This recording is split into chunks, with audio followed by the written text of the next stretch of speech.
কেন নামকরণ হলো হোলি উৎসব? হোলি উৎসবের নামকরণ হয়েছে হোলিকা থেকে। হোলিকা ছিল প্রহ্লাদ মহারাজের পিসি, হিরণ্যকশিপুর বোন।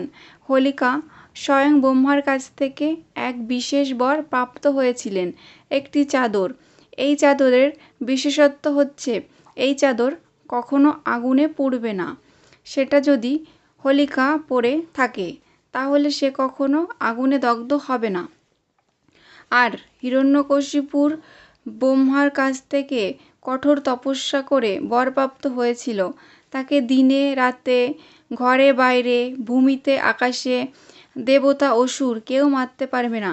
এমনকি 12 মাসের মধ্যে কোনো মাসেই তার মৃত্যু হবে না। এই বর প্রাপ্ত হয়ে হিরণ্যকশিপু ভেবেছিল যে সে অমর হয়ে গিয়েছে। তার পুত্র প্রহ্লাদ মহারাজ ছিল শ্রী বিষ্ণুর পরম ভক্ত। হিরণ্যকশিপু অনেক চেষ্টা করেছিলেন নানাভাবে যাতে তার ছেলে প্রহ্লাদ মহারাজ যাতে বিষ্ণু নাম না করে, কিন্তু কোনোভাবে প্রহ্লাদকে বিষ্ণু নাম করা থেকে ভোলাতে পারেনি। প্রহ্লাদ মহারাজ তার গুরুকুলে বন্ধুদেরকেও বিষ্ণু নামের শিক্ষা প্রদান করেছিল।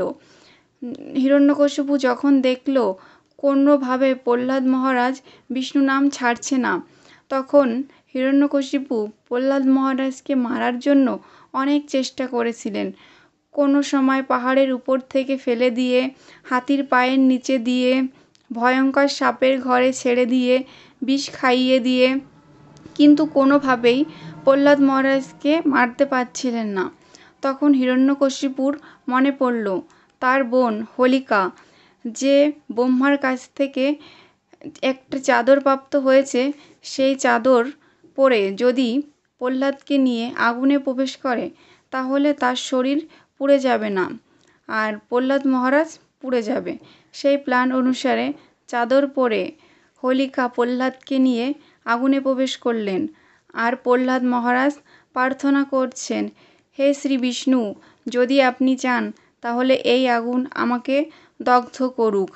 এই বলে প্রহ্লাদ মহারাজ ভগবানের নাম করতে লাগলেন। যেহেতু হোলিকা তার দৈবিক শক্তির অপব্যবহার করেছিল, তাই সেই আগুনে হোলিকা নিজেই পুড়ে যায়, আর পরম ভক্ত প্রহ্লাদ মহারাজ বেঁচে যায়। স্বয়ং ভগবান তাকে রক্ষা করেছেন।